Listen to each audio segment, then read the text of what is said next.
계속해서 무령왕 가자. 무용녀 한다 그랬죠. 무용하는 여자에서 무용녀에서 무령왕은 6세기 왕이다. 두 음자로 갈게요. 무용담이지. 무용담이 뭔지는 알겠지. 양나라에 사는 공주가 노래를 부르니까 양나라 공주송에 양나라의 공주가 노래를 부르니까 벽돌 같은 남자가 줬다 해줬다 이겁니다. 무령왕 6세기가 여전히 웅진시대의 웅진은 공주라 그랬습니다. 담이지에서 22담노제고요. 22담노제는 지방의 왕족을 파견해서 지방 세력을 통제했다 이겁니다. 중국에 있는 남조의 양나라와 수교했다. 중국 양나라, 남조의 양나라예요. 양나라는 중국 남조는 송제, 양진 이렇게 발전한다 그랬어요. 그래서 그 당시에는 이제 양나라, 송제, 양진에서 양, 그래서 무령왕 때는 양나라와 수교를 했다. 중국 남조 양나라로부터 영동대장군이라는 관직을 받았다 해서 영동대장군, 무령왕에 대해서 칭호를 부를 때는 영동대장군하고 사료에서 나오는 것이 보일 겁니다. 그러면 아 이건 무령왕의 업적을 차지하는 거구나 이렇게 보시면 돼요. 무령왕릉에 대해서 봅시다. 공주송산리고분, 공주송에서 공주송산리고분입니다. 여전히 무령왕은 웅진시대니까 공주에 있습니다. 그래서 공주송산리고분 나오고요. 그 다음에 벽돌 양식입니다. 벽돌 무덤 양식입니다. 중국 남조 양식으로서 벽돌 무덤은 중국 남조의 영향을 받았다. 그래서 중국 남조의 영향을 받았다. 벽돌 양식. 현존 최고 지석이 발견됐다. 가장 오래된 지석, 무령왕릉에서 발견된 지석이 가장 오래된 지석이다. 지석은 뭔가요? 무덤 앞에 서 있는 그 석이라 돌 있잖아. 사람에 대해서, 무덤의 주인공에 대해서 알려준 비석이라 그러죠. 벽돌 양식은 중국 남조의 영향이다. 계속 봤고요. 무령왕의 말 그대로 관이 있을까요? 이 관은 말 그대로 금송, 일본산 목재인데 금송을 사용해서, 금송, 소나무 종류야. 금송을 사용해서 만들었다 해서 일본산 목재다 이렇게 봅니다. 일본과 교류가 있었다는 걸 알려두고 있는, 일본과 교류가 활발하다는 걸 알려주는 것이겠죠. 무령에서 령 하니까 영동대장군 이렇게 갑니다. 사료까지 가볼까요? 자, 영동대장군은 그래서 무령왕이라고요. 이렇게 말을 하는 거고요. 영동대장군 백제 사마왕은 사마왕 이렇게 나와져. 그래서 무령왕의 이름은 사마 또는 또 융, 사마 또는 융 그랬습니다. 사마 또는 융 그런데 성씨는 부여씨야. 무령왕의. 그래서 부여융 하기도 하고요. 아니면은 여융 합니다. 이 부여에서 여자만 따고 이름에서 융 따서 여융 합니다. 그래서 여융 나왔잖아. 지금 여융이 사신을 보내어 글을 올렸는데 이건 말 그대로 백제 무령왕에 대해서 물어보는 글이라는 거 아셔야 돼. 양직공도가 나오네. 양직공도에는 자 백제 무령왕 때 사신, 파견된 사신의 모습이 그려져 있다는 거지. 이게 양직공도예요. 양직공도 많이 보신 사진이죠. 이게 양직공도. 6세기 백제 양나라와 교류를 할 수 있는 거죠. 이 양직공도에는 백제가 여소지방을 경력하였다는 내용이 기술되었다는 거죠. 넘어갑니다. 그래서 다시 한번 강조해 볼까요? 무령왕 다시 볼까? 무령왕은 무용녀 6세기 무용담이지에서 22담노제고 지방의 왕족을 파견했다는 거죠. 양나라 공주, 양나라하고 수교했다. 양나라 수교했다. 무령왕릉은 공주 송산리고분에 있다. 무령왕 시절 여전히 웅진시대니까 공주에 있다. 벽돌 남조에서 무령왕릉은 벽돌 양식이고 남조의 영향을 받았다. 무령왕의 이름은 영동대장군 또는 사마왕, 그 다음에 부여융, 여룡 이렇게 부른다는 거죠. 당시 양직공도가 나오는데 무령왕 때 양나라에 파견된 사신의 모습이 보인다 이렇게 합니다. 백제성왕 봅시다. 성왕은 똑같이 성왕이니까 성을 밝혔다. 성을 밝히면 여자를 밝혔다 해서 성녀에서 6세기 왕이라 그랬습니다. 성왕이 사비를 들여서 부녀와 지방에서 어붓옷방하게 그러잖아. 부녀 여자하고 자기 방에서 어붓하고 옷방하게 하고 있네요. 중앙에 두두두 놀이 하고 있네요. 불남에서 중앙에다 뭐 하고 있는데 불났대요. 그래서 이걸 관전하네요. 그래서 성왕 나왔습니다. 백제 성왕. 사비천도가 이루어지죠. 사비는 지금의 부여를 말하죠. 사비천도. 부여를 옮기고 국호를 남부여라 칭했다. 언제? 성황 때. 천도 있잖아. 천도를 하고 나면 중앙 관제도 정비해야 되고 지방 관제도 정비해야 되잖아. 그래서 중앙을 22부 관제. 중앙은 천도를 했으니까 22부 관제로 정비를 하고요. 지방 행정을 5부 5방으로 정비했다. 5부 5방 언제? 성황 때. 5부 독방, 그다음에 중앙의 두두두놀이. 놀이사치계가 불상과 불경을 일본에 전파했다. 두두두놀이에서 놀이사치계가 일본의 불상과 불경을 전파한 때는 언제? 백제 성황 때. 역시 여전히 중국 남조와 교류를 하고 있네요. 관산성에서 전사하셨습니다. 볼까요? 어떻게 전사하셨는지. 백제성황 때 신라는 진흥왕입니다. 신라 진흥왕과 백제성왕이 연합을 하게 되죠. 연합을 해서 고구려가 차지하고 있던 한강 유역을 다시 되찾아 오려고 하는 거죠. 한강 유역 언제 뺏겼죠? 장수왕 때 뺏겼잖아. 계로왕 때, 백제는 계로왕 때에서 한강 유역을 고구려에 뺏겼죠. 한강 유역을 백제가 찾아오려고 해서 백제성왕과 신라 진흥왕이 연합해서 한강 유역을 회복을 합니다. 그래서 백제는 한강 하류를, 신라는 한강 상류로 해서 분할 점령을 하게 되는 거죠. 그런데 그 다음 해에 신라 진흥왕이 배신하는 거지. 그래서 기습 공격을 합니다. 왜? 신라 하류가 굉장히 좋은 땅이라 그랬죠. 직교역을 해야 되니까 중국하고 직교역할 수 있는 곳이 신라 한강 하류라 그랬죠. 이쪽이 한강 하류야. 쭉 터진 곳이 한강 하류야. 상류는 이쪽 중앙이기 때문에 중국하고 직교역을 할 수가 없어요. 그래서 신라가 가만히 보니까 하류가 훨씬 더 좋잖아. 그래서 진흥왕이 기습 공격을 하게 됩니다. 김무력을 통해서 기습 공격을 하게 되는 거죠. 이사부. 그렇게 가지고요. 열받아서 한강 하류를 다시 빼앗겨버린 거지. 백제성왕 열받았겠지 해서 다시 쳐들어갑니다. 한강 하류를 일시적으로 회복했으나 진흥왕의 배신으로 빼앗겼다 그랬죠. 553년에 그 다음에 쳐들어가게 되는 거지. 해서 쳐들어갔는데 신라 관산성에서 싸우게 되는데 여기서 패하고 전사하게 됩니다. 이때 김무력 장군한테 죽게 되죠. 백제성왕 이름은 명농입니다. 명농. 굉장히 현명했다 그래요. 이름은 명농이다. 왕은 신라를 습격하기 위해서 친히 보병과 기병 50명을 거느리고 밤에 구천에 이르렀는데 신라의 복병을 만나서 돌아가셨다. 이렇게 나옵니다. 백제성왕. 잘 나오죠. 이렇게 많지는 않은데 백제성왕에 대해서 자주 물어보게 됩니다. 신라 진흥왕과 관련해서도 많이 물어보고요. 잘 외우시기 바랍니다. 위덕왕 나왔네. 위덕왕 해서 위덕왕은 이자 그냥 위 이렇게 좀 비슷하잖아. 이창명 아시죠? 이창명. 우리 연예인 분 중에 이창명이라고 계시는 것 같던데 동명이인이야 분명. 이창명 능 이렇게 하십니다. 해서 부여 능상리. 위덕왕 시절에는 성왕이 사비천도 했잖아. 성왕이 사비천도 부여천도를 했잖아. 그래서 위덕왕 시절에는 부여 능산리 절탁했지. 아버지 성왕이 돌아가셨잖아. 급하게 돌아가셨잖아. 해서 창왕명 석조사리감이라 그래서 위덕왕의 누이, 이덕왕의 딸, 이덕왕의 누이가 사리를 공양했다 이렇게 기록이 납니다. 이덕왕의 누이가 사리를 공양했다 그러는데 누굴 위해서 공양했겠어요? 자기 아버지 성왕을 위해서 공양을 했겠죠. 백제무왕갑니다. 그래서 유덕왕 이창명, 위덕왕 때 능상리 절퇴에서 창왕명 석조서리감 발견됐다는 거. 백제무왕, 무섬이 왕간사, 무섬이 왕관을 사자 해서 무섬이 왕간사 이렇게 나옵니다. 무왕, 백제 서동요, 선화공주 관련해서 나오죠. 서동요는 배우셨죠? 국어에서 자주 보셨을 거야. 선화공주는 신라 진평왕의 딸이라 그러죠. 익산 미륵사를 건립했다. 익산 미륵사 건립했고요. 왕응사, 무섬이 왕관에서 왕응사 했고요. 관륵이 나오죠. 관륵이 일본의 천문지리학을 전파했다 이렇게 나옵니다. 무섬이 왕관사. 그래서 사자가 하나 나오죠. 사택덕적.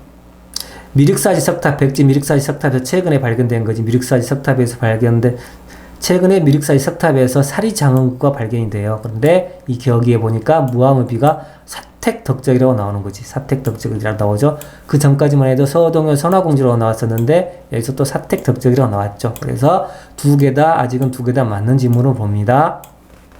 사택덕적이라 해도 맞고요. 또 선화공주를 해도 맞고 그건 아직 불확실하기 때문에 이런 기록이 나왔기 때문에 이 기록도 맞고 저 기록도 맞고 해서 일단은 맞는 걸로 이렇게 지문에 나오면 그렇게 처리하시기 바랍니다. 의자왕 보겠습니다. 의자왕. 의자왕 굉장히 똑똑했다 그랬죠. 해서 해동증자라고 그랬습니다. 의자왕 초창기 때 굉장히 똑똑한 사람이었다고 그랬습니다. 그래서 해동증자라는 칭송을 받았다. 의자왕이에요.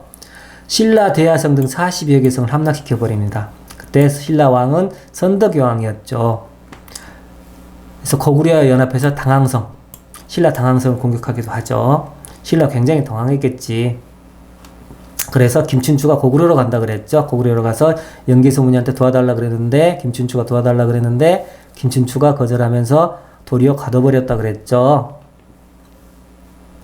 윤충은 의자왕 시절 백제장수로 신라 대야성을 점령했다. 자, 윤충이에요. 윤충 장군이 있었죠.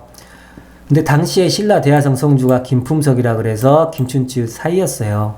근데 항복을 했거든. 실질적 성문을 열어주고 백성들이 다칠까봐 항복을 했는데 윤충이라는 사람이 다 죽여버립니다. 그래서 김춘추가 한을 품게 되는 거지. 그래서 백제를 멸망시키겠다는 다짐으로 해서 이전까지 고구려 백제 신라가 싸울 때 멸망까지는 시키진 않았었거든.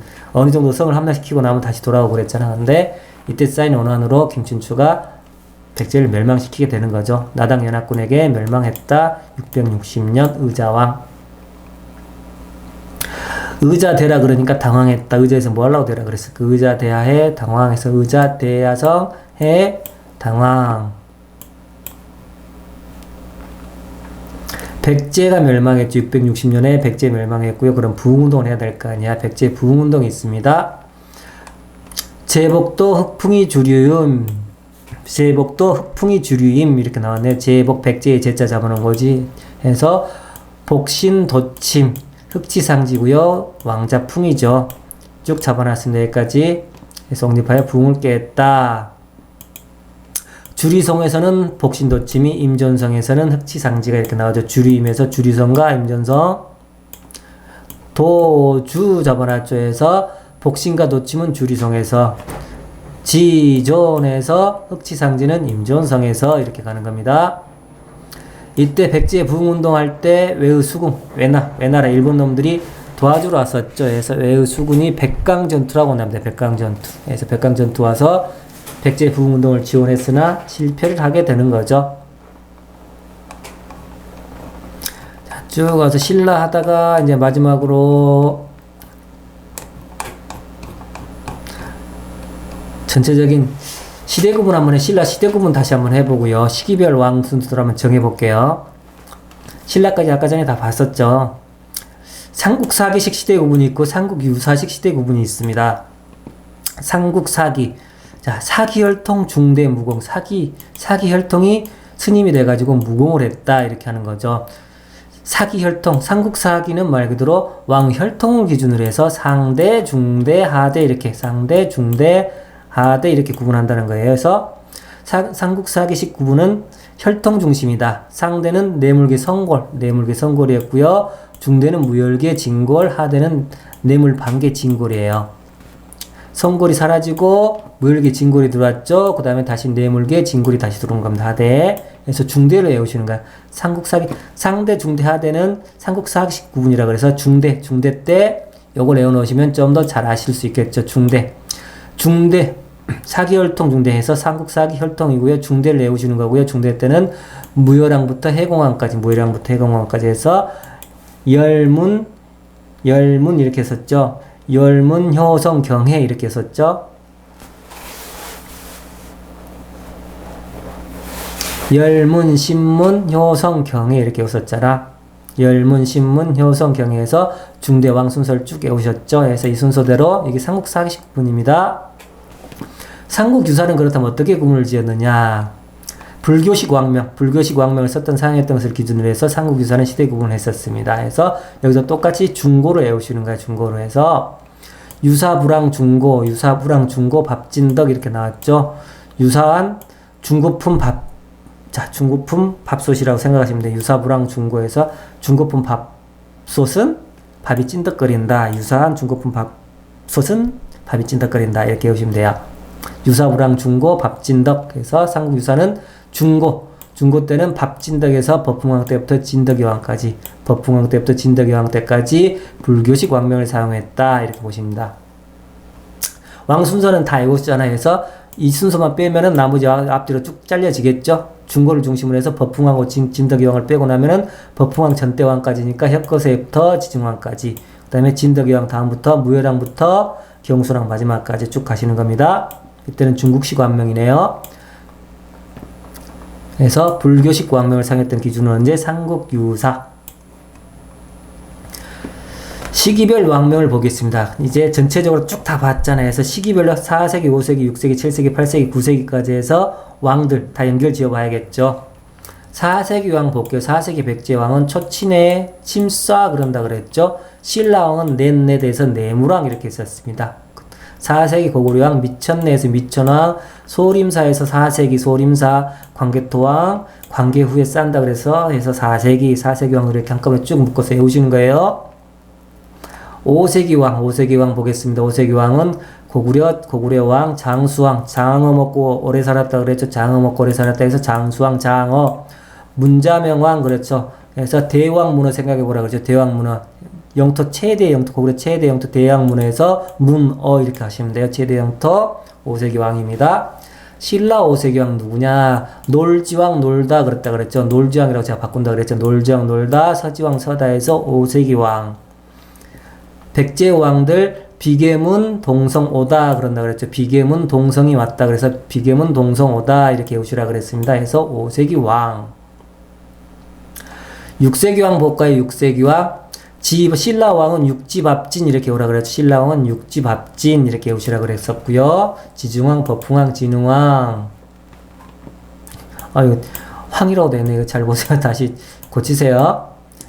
백제는 무영녀에서 6세기 무영녀, 성왕은 성녀 그런다 그랬죠. 성녀 여자 좋아하니까 성녀. 안양평에서 고구려 왕 안양평에서 같이 외우시라 그랬습니다. 6세기. 7세기 봅니다. 7세기. 7세기는 럭키7을 잡으라 그랬죠. 럭키7에서 선덕여왕 이쁘죠. 진덕여왕도 이쁘죠. 해서 여왕이니까 럭키7 신라 럭키7 여왕들 둘. 무열왕은 자 통일한다 그랬죠. 무열왕 백제 멸망시키면서 통일 전 땅 통일전쟁 시작 통일 그 다음에 전지한권에서 세 분 다 7세기 왕들 통일과 관련된 왕이니까 전부 럭키7. 백제 무왕 의자왕. 무왕은 선화공주와 결혼했다 그래서 럭키7. 의자왕 삼천궁녀 있죠. 삼천궁녀에서 삼천궁녀와 놀았다 그래서 럭키7. 영영보장 고구려의 7세기 왕은 영영보장에서 영양왕, 영유왕, 보장왕 이렇게 가는 겁니다. 8세기 9세기 여기는 한번 아직 안 해봤죠. 8세기 9세기 연결시켜 볼까요? 8세기 9세기는 발해왕을 기준으로 보십니다. 발해왕을 기준으로 해서 발해왕이 누굴 때 신라왕은 누군지 같이 연결 지어서 보셔야 돼. 왜? 남북국 시대잖아. 그래서 발해와 통일신라의 왕을 비교해서 보시는 거야. 발해 8세기 대저영이 있죠. 발해 8세기 대저영일 때 신라는 효소왕입니다. 효소왕에서 조소, 대저영일 때는 조소 이렇게 해주는 거고요. 발해 무왕 있죠. 발해 무왕 때는 무성 겁니다. 무왕일 때는 성덕왕. 발해 무왕일 때 성덕왕 때 성덕왕이 발해를 치기 위해서 군사를 보냈다는 기록이 살짝 나온다 그랬어요. 이 기록 누구? 무왕이에요. 그때 발해 문왕 있죠? 발해 문왕이 나왔습니다. 발해 문왕 때는 경선원, 경선에서 넘버원이 됐다 해서 경선원, 문왕 때는 경선원. 9세기 봅니다. 그래서 8세기 때는 각각 왕별로 이렇게 나눠놨죠.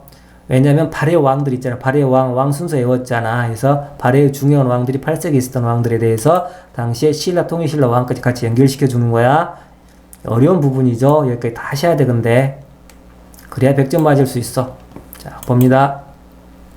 9세기는 선창에 나왔죠. 선창에서 발해 선왕이 있죠. 발해 선왕이 있고요. 발해 선왕일 때는 헌덕왕입니다. 헌덕왕. 그 다음에 신라는 헌덕왕 때 김헌창이 나있죠. 김헌창이 난. 그 다음에 헌덕왕 때 청해진 설치했다 그랬죠. 해서 김헌창 은왕과 그 다음에 청해진 설치를 같이 보시면 되겠습니다. 김헌창이 난 있었고 청해진이 설치될 때 그때 발해왕은 누구냐 물어보면 발해 선왕의 업적을 찾으시면 돼요. 김원창의 난의 업적을 김원창의 난을 사료를 주고요. 아니면 청해진 설치에 대해서 사료를 주고 이때 발해의 상황에 대해서 물으면 선왕의 업적을 찾으시면 됩니다. 이렇게 찾아가는 거야. 여기 어려워. 여기 나올 가능성이 많습니다. 앞으로. 자, 이렇게 봅니다.